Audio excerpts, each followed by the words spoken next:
कई लोगों के मन में यह विचार चलते रहते हैं कि क्या पूर्व जन्म होता है, क्या पूर्व जन्म में किए बुरे कर्मों का फल भोगना पड़ता है। तो इन सभी सवालों के जवाब जानने के लिए आपको यह वीडियो पूरा देखना पड़ेगा। कहानी अच्छी लगे तो चैनल को सब्सक्राइब करना ना भूलिएगा। जिसे परिवार की चिंता अंत समय में ज्यादा होती है तो व्यक्ति घूम फिर कर उसी परिवार में आ जाता है। अगले जन्म में भी वह किसी का बेटा बेटी या पोता पोती बनकर वापस आ जाता है। यह कहानी है महात्मा बुद्ध और शिष्य चक्षुपाल की, जिसमें हमें यह दिखाया गया है कि हमारे बुरे कर्म कैसे पुनर्जन्म तक हमारा साथ नहीं छोड़ते हैं। एक बार भगवान बुद्ध जेतवन बिहार में रह रहे थे। वह भिक्षु चक्षुपाल से मिलने आए थे। उनके आगमन के साथ उनकी दिनचर्या, व्यवहार और गुणों की भी चर्चा हुआ करती थी। भिक्षु चक्षुपाल अंधे थे।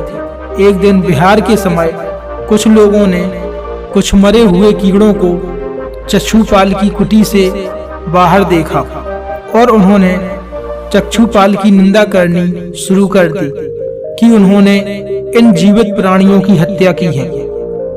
भगवान बुद्ध ने निंदा कर रहे उन भिक्षुओं को बुलाया और पूछा कि क्या तुमने भिक्षु चक्षुपाल को इन कीड़ों को मारते हुए देखा है? उन्होंने उत्तर दिया, नहीं।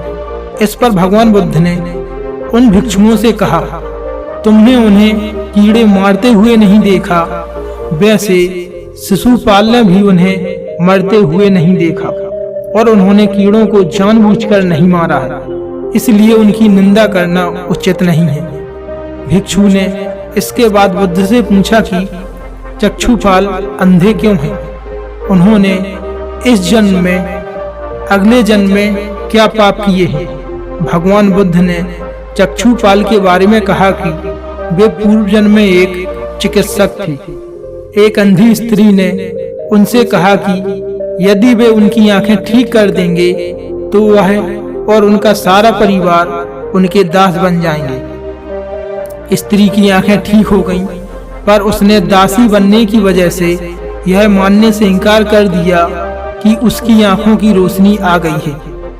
चक्षुपाल चिकित्सक को तो पता था कि उस स्त्री की आंखें ठीक हो गईं। वह झूठ बोल रही है।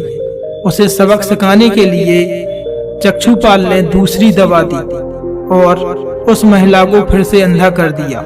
वह महिला चक्षुपाल के सामने बहुत रोई और अपनी गलती की माफी मांगी, लेकिन वह चिकित्सक ने उसकी आंखें दोबारा से ठीक नहीं की और आज उसी पिछले जन्म का कर्म फल भोग रहा है। दोस्तों, वह बात तो पक्की है कि जो जैसा करेगा उसे वह भोगना ही पड़ेगा।